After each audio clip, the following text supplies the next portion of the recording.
Bueno, ¿seguimos?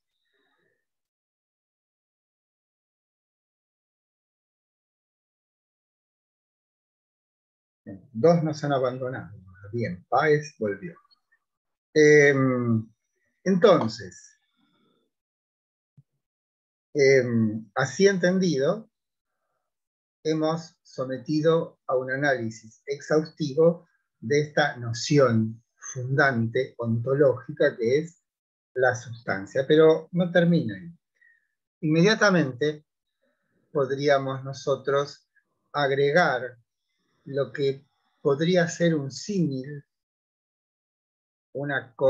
digamos, una correlación con el paradigma de la línea. O sea, una vez que hemos establecido toda esta serie de notificaciones acerca de la naturaleza de la sustancia, lo que podemos hacer es establecer una clasificación de cuántas y cuáles son las sustancias y en qué orden se presentan en el universo. Se llama eso la gradación de los entes y, insisto, es comparable al paradigma de la línea platónica, con la diferencia que no tenemos dos columnas, pero sí tenemos un ascenso progresivo, y ese ascenso, en el caso de Aristóteles, está señalado por la gradual relevancia de la forma sobre la materia o del acto sobre la potencia. También, como Platón, parten de la nada misma. Recuerden que en Platón teníamos la ignorancia y el no ente del otro lado. Aquí, como saben ustedes que la idea de nada no existe en el mundo griego, pero lo que sería más cercano, por lo menos en el caso de Aristóteles, sería una materia sin forma, lo que Aristóteles llama la materia prima. O sea, prima, yo creo que materia prima son palabras latinas, ¿no? La verdad que en griego no sé cómo sería, pero materia se dice gilé, proteron gilé será, ¿no? Esto es una materia sin forma, y por más que rebusquemos en la naturaleza, no vamos a encontrar nunca algo que, aunque sea muy básico y elemental, tenga su forma. El primer modo observable en la experiencia de esta gradación de los entes lo constituyen los cuatro elementos, que como sabemos son los cuatro elementos que hoy, si a alguien se le da por leer su horóscopo, sabrá que es de tierra, de agua, de fuego, de aire, ¿no? Bueno, esos son los cuatro elementos, que es una teoría que persistió durante muchísimo tiempo. Lo sólido, lo aéreo, lo ígneo, lo líquido. ¿Sí? Son las cuatro formas en que se presenta la realidad material. Encima de ella, o sea, de los cuatro elementos, aparecen lo que Aristóteles llama cuerpos homeoméricos, que no tiene que ver con Homero, sino con la palabra homoioi o homo, que quiere decir lo igual. Son aquellos entes que, si los partimos en dos, tenemos dos entes. Tomamos una tiza, un palo, y tenemos dos palos o dos tizas. O sea, ahí es el modo ínfimo de presencia de la forma sobre la materia. El grado inmediato superior lo conforman los entes anomioméricos, que son aquellos que, si los partimos, no tenemos dos. Esto es una persona, un animal, una planta, ¿sí? Cualquier cosa que tengamos, salvo un palo o una piedra, digamos, esas son sustancias homeoméricas. El grado inmediato superior lo constituye lo que llama el alma vegetativa, y su expresión son las plantas, que tienen en la nutrición y el crecimiento. O sea, fíjense ustedes que aquello que tenemos en el grado inmediato inferior, por ejemplo, cuerpos anomioméricos, cuando subimos al escalón siguiente, que es el alma vegetativa, toda planta en sí misma, si la parto en dos, no tengo dos. Pero además hay una nota distintiva que define a ese estrato, que es la nutrición y el crecimiento. O sea, lo que aparece como nota distintiva en el estrato inmediato inferior aparece como sustrato de una cualidad distintiva en el inmediato superior. Ahora vamos a ver qué le sigue al alma vegetativa sino el alma sensitiva, los animales, que de por sí ya tienen como sustrato el crecimiento y la nutrición, pero además tienen la sensibilidad y el movimiento. O sea, como ven, se reproduce esa misma lógica que teníamos en el paradigma de la línea, que cada estrato contiene en sí al anterior, pero a la vez tiene una instancia distintiva que lo distingue de lo anterior. Entonces, ¿qué son los animales? O mejor dicho, los animales contienen en sí a toda la serie descendente anterior, pero hay en ellos algo que los distingue, que es justamente la sensibilidad y el movimiento. Y si ascendemos un estrato más, estamos nosotros, donde además de tener la nutrición y el crecimiento, tenemos la sensibilidad y el movimiento, pero además tenemos la razón. Ahí tienen ustedes cuál es la lógica inherente a esta gradación de los entes. Y donde vemos como estructura que hay una gradual preeminencia de la forma sobre la materia, y que a su vez cada instancia se define por la anterior, pero a la vez hay una condición distintiva que la identifica. De ahí surge la definición de la definición. ¿Cómo se define? Dice Aristóteles, por género próximo y diferencia específica. Esto es, el hombre es un animal, ¿sí? Alma sensitiva, racional, diferencia específica. Se define entonces por género próximo y diferencia específica.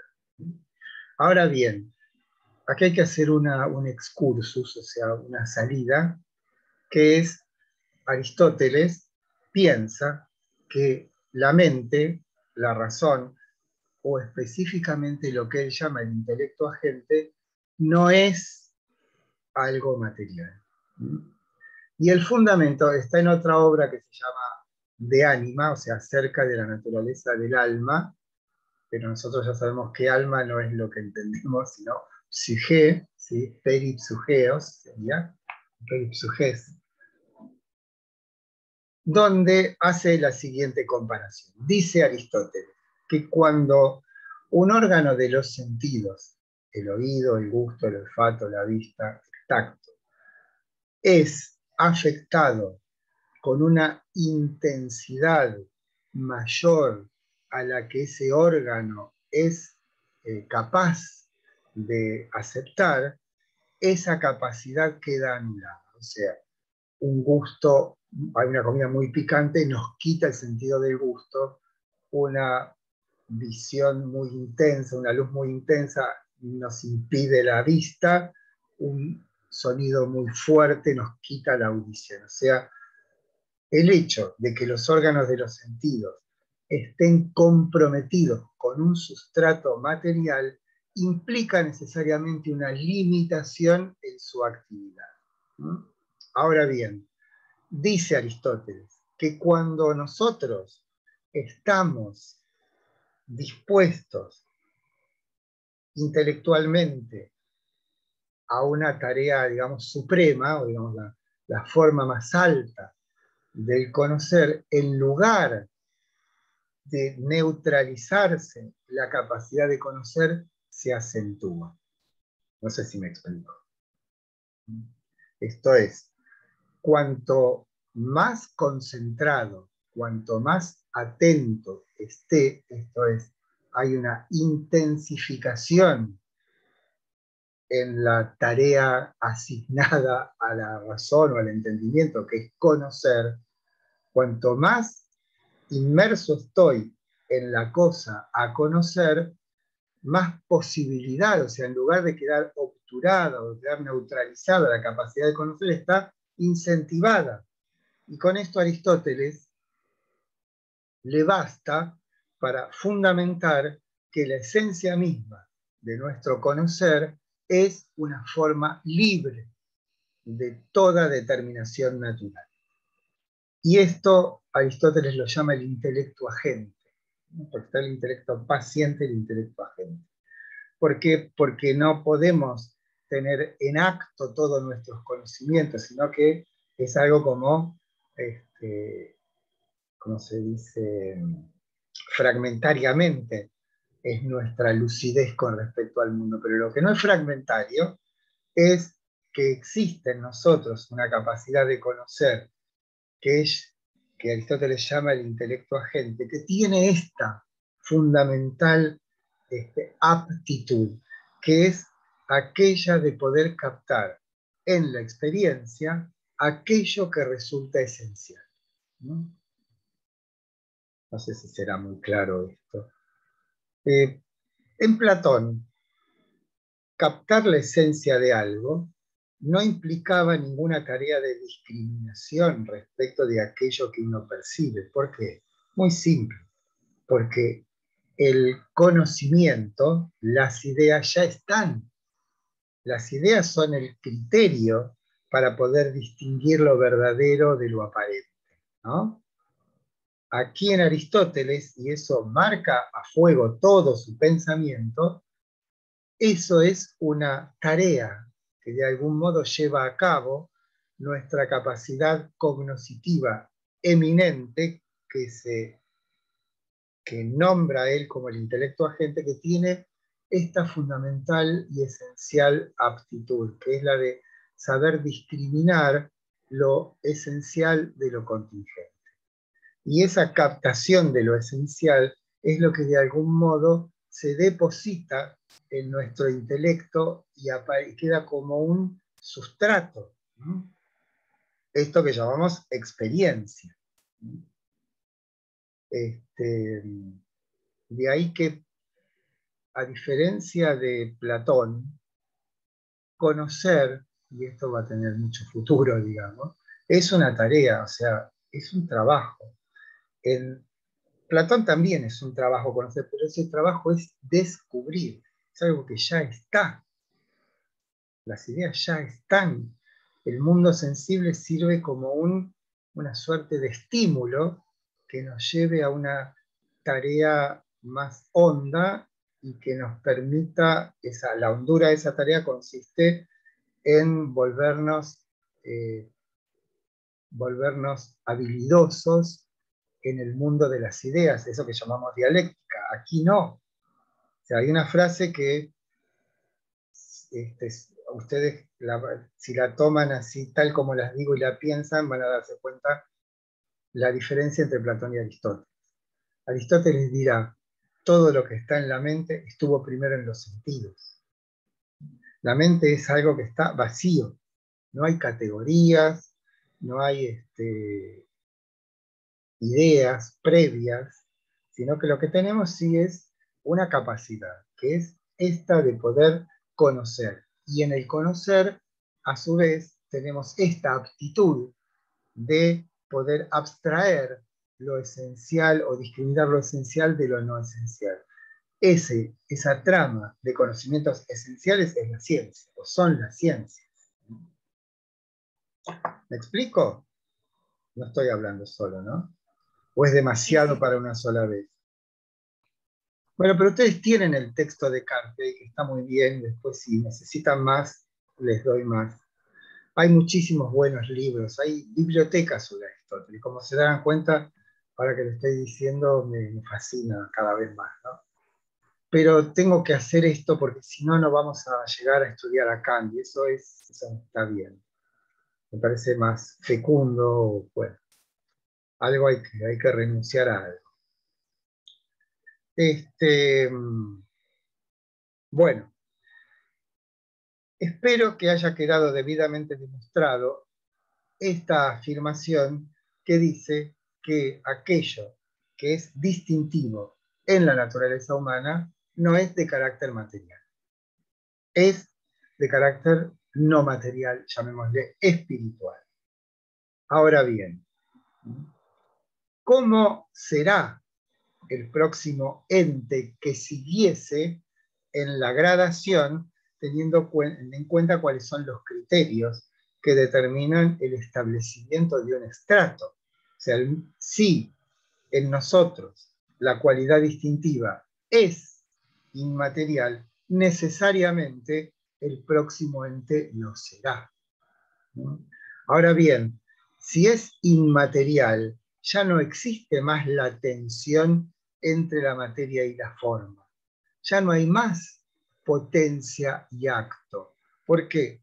Porque dado que digamos, el modo no material de la sustancia, o sea, la pura forma, carece de potencia, porque no tiene materia, es necesariamente perfecto, entendiendo por perfecto aquello que no necesita de nada para ser. Fíjense que es exactamente el polo opuesto de la materia prima, que es pura potencia, materia sin forma. En el polo opuesto, y habiendo atravesado esta gradación, esta clasificación, necesariamente habrá un ente que en lugar de ser pura potencia es puro acto. ¿Sí? Y siendo puro acto, y siendo la potencia aquello que debe ser informado, esto es, en la potencia arraiga, o mejor dicho, en la materia arraiga la potencia, o sea, aquello que puede ser. Si nos encontramos con un ente que es puro acto, ese ente es necesariamente perfecto porque ya no tiene una potencia que realizar. Bueno, ese ente es Dios. Pero entendamos que no es el Dios de la religión, no es un Dios al que uno le vaya a rezar. ¿Por qué? Porque la única actividad de Dios es pensarse a sí mismo.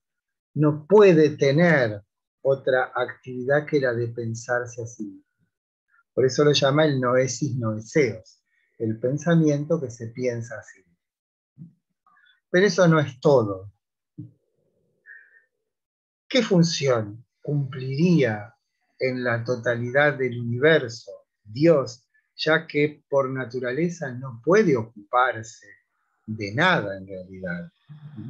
Porque ocuparse de algo, supongamos del devenir de la historia universal, implicaría que Dios tiene algún propósito, tiene llamémosle, alguna intención. Ahora, si tiene una intención, eso implicaría que albergaría en sí mismo la posibilidad de un cambio, de un movimiento, de una acción. Y justamente, si le valdría la posibilidad de una acción o de un movimiento, no sería perfecto. Esto ya lo aprendimos cuando estudiamos el orden de las ideas. ¿Se acuerdan? Platón, para poder justificar la existencia del mundo, no puede decir las ideas crearon el mundo, porque las ideas no tienen ningún propósito, ningún motivo. Entonces, entre comillas, cuenta un mito, cuenta un mito, y entre comillas dice que hay un ser llamado el Demiurgo que se encargó de crear al mundo. Como Aristóteles se despoja absolutamente de todo ingrediente mítico, y sus afirmaciones debieran, según él, estar debidamente fundadas en una experiencia correlativa, y no puede apelar a ese tipo de subterfugio de decir, bueno, hay un ser, qué sé yo. No. Dios, para Aristóteles, es tan real y necesario como el mundo de la sustancia, o como que el hombre es una mezcla de cuerpo y espíritu, o como quieran llamar. ¿Sí? Por eso no hay una demostración de la existencia de Dios en Aristóteles. ¿Por qué? Porque es un dato de la realidad. Ahora, si de ninguna manera este Dios se compromete con el mundo, ¿qué función cumple? Y acá aparece otra idea que está ya en Platón, que es la de ser un motor inmóvil. Mueve por su propia perfección. ¿Cómo es que mueve? Mueve porque la naturaleza mira hacia él. No, porque la estructura misma de la naturaleza es teleológica. Y acá hay una noción que podemos decir está o es inherente la noción de teleología a todo el pensamiento aristotélico. La palabra telos en griego quiere decir final, y ahí viene la palabra telón, ¿no? Esto es, en la semilla del poroto está el poroto. Hay una y ¿qué palabra? Eso es la llave, inexorable, esa es la palabra. Hay una inexorable tendencia en todo ser vivo, al menos, de cumplir con aquello que es con aquello que está impreso bajo la noción de forma, y esa estructura tiende necesariamente a desplegarse, esto es, a actualizarse. Esa actualización no es en cualquier sentido, sino que está orientada a un fin determinado. Ese fin determinado es la realización, esto es la actualización de aquello que en sí misma es en cuanto potencia.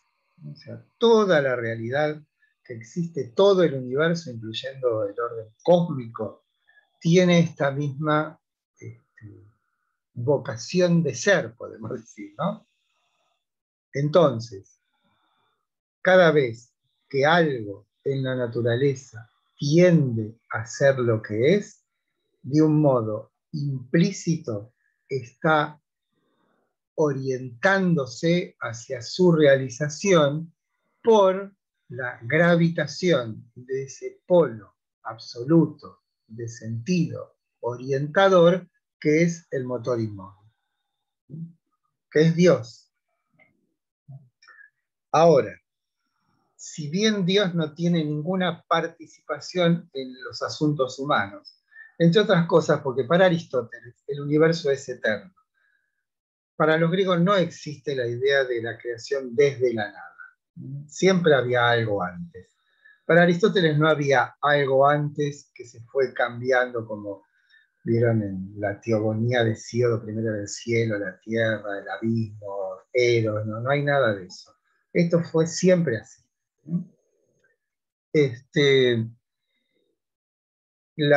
No hay entonces, como digo, una idea de un Dios creador, ni nada por el estilo. O sea, Dios es tan real como este escritorio sobre el que se asienta la computadora. No, es un hecho. Ahora, ¿existe alguna posibilidad de que alguien pueda tener alguna comunicación efectiva con ese Dios? En otros términos, existe la posibilidad no ya de conocer, no sé si la palabra es conocer, pero la palabra que usa Aristóteles, teoría, que quiere decir contemplar. Existe la posibilidad de contemplar a Dios. Y esa posibilidad equivale a la realización, esto es, a la actualización en su forma más adecuada de aquello que nos distingue como lo que somos, seres racionales. En otros términos, si aplicamos este principio teleológico, podemos decir que la forma última, la realización plena de nuestra individualidad en tanto seres humanos racionales sería poner en juego a esa capacidad distintiva que es la razón en su forma más adecuada, más alta. Y la forma más alta será la de algún modo, acceder a esa naturaleza última que es Dios. Llama a esa posibilidad Aristóteles, insisto, teoría que nosotros traducimos como contemplación, ¿no? Tiene que ver con la palabra templo, creo. ¿Sí?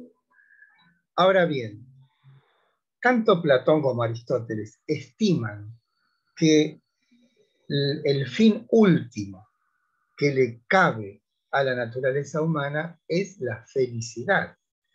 Y en Aristóteles, felicidad es equivalente a la realización de su cualidad distintiva. En otros términos, felicidad para Aristóteles es contemplar a Dios, porque contemplar a Dios implica la actualización en su forma más plena de su cualidad distintiva. Esto es la teoría. Y ahí es donde aparece otra perspectiva de, o mejor dicho, una suerte de insinuación, podemos decir, de conjetura, de cómo será la vida misma de Dios, porque Dios es vida. ¿Por qué? Porque es acción, porque es actividad, es la suprema acción del no hacer, la suprema actividad de la no actividad. Y nosotros, en tanto de algún modo tenemos un vínculo efectivo, porque el intelecto agente es puro acto, es inmaterial, hay para algunos pocos, que claramente son los filósofos, porque son los que se ocupan de esto, son los que pueden acceder a esa experiencia. Y esa experiencia implica, y aquí es donde Aristóteles, que es muy austero, muy despojado, les digo algo que no dije, pero que debiera haberlo dicho al principio, es que se conserva una pequeña parte de la obra de Aristóteles, se supone que un 30%, y ese 30% está constituido totalmente por sus apuntes de clase. La obra que Aristóteles destinó a la publicación se ha perdido toda. Lo que se ha conservado es, insisto, esto como si fueran los manuales que Aristóteles escribía para sus clases en la universidad, llamémosle así, que fundó, que se llamaba el Liceo. Por eso no encontramos en Aristóteles, que no lo sabemos si la sabría, pero literatura filosófica, o sea, una forma bella de decir las cosas, sino que más bien muy despojado, muy austero. Aparte no podemos determinar con toda claridad muchas veces si esto que está diciendo Aristóteles lo dijo él o fue un agregado de algún discípulo. Piensen que en aquellas épocas que uno se escriba algo y lo titule con el nombre de su maestro era una costumbre, ¿no? ¿Por qué? Porque estamos diciendo, yo no soy el que escribe esto, yo estoy comentando algo que mi maestro ya dijo. Está esa idea.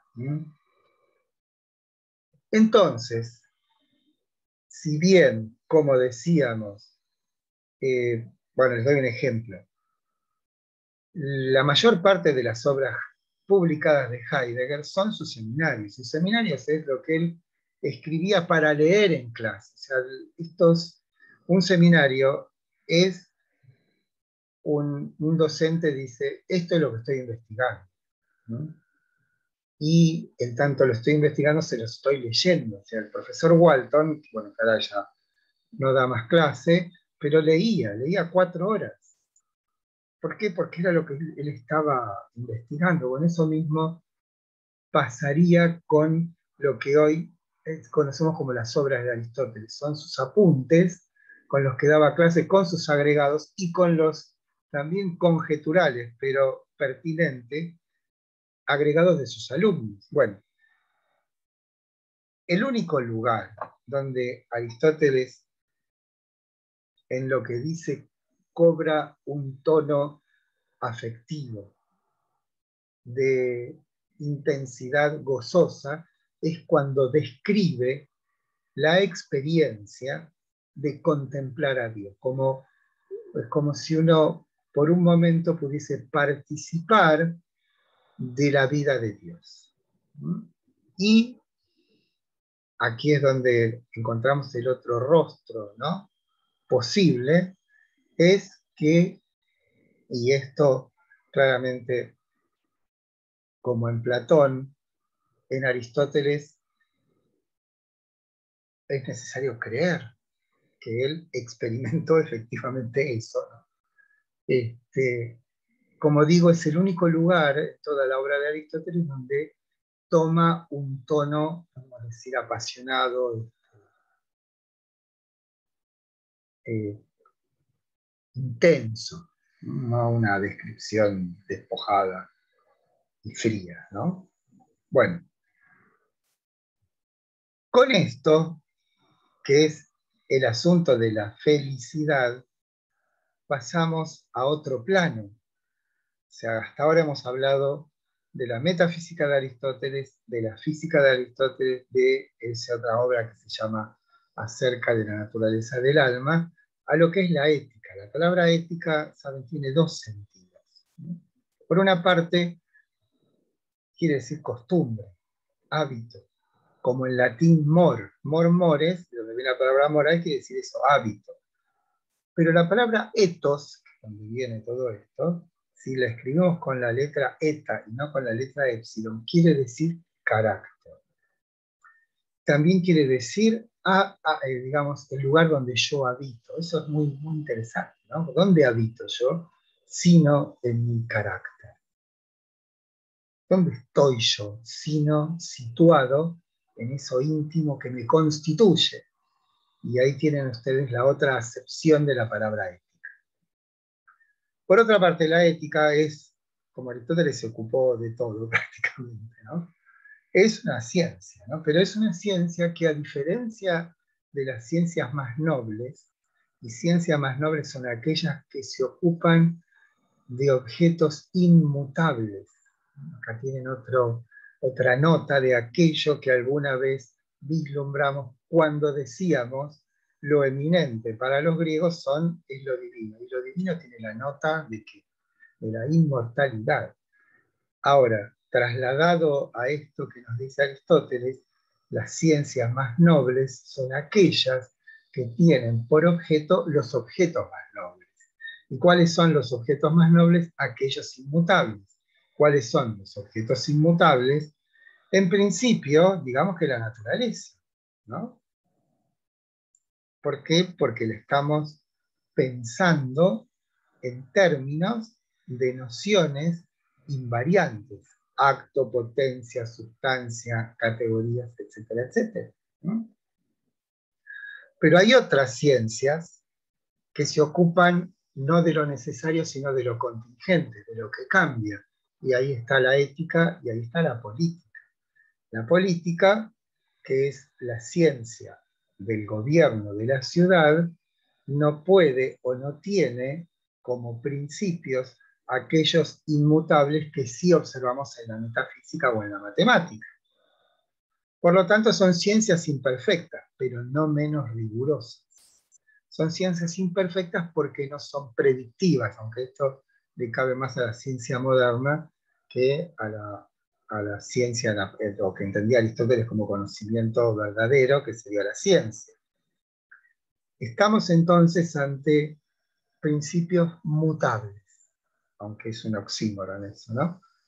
Y ahí se ocupa Aristóteles de, si es posible, se preguntará, la posibilidad de que no en el orden del ascenso individual hacia la contemplación de lo divino, donde efectivamente podemos decir reside la posibilidad de la perfección de nuestra capacidad más propia, la teoría, como decíamos recién.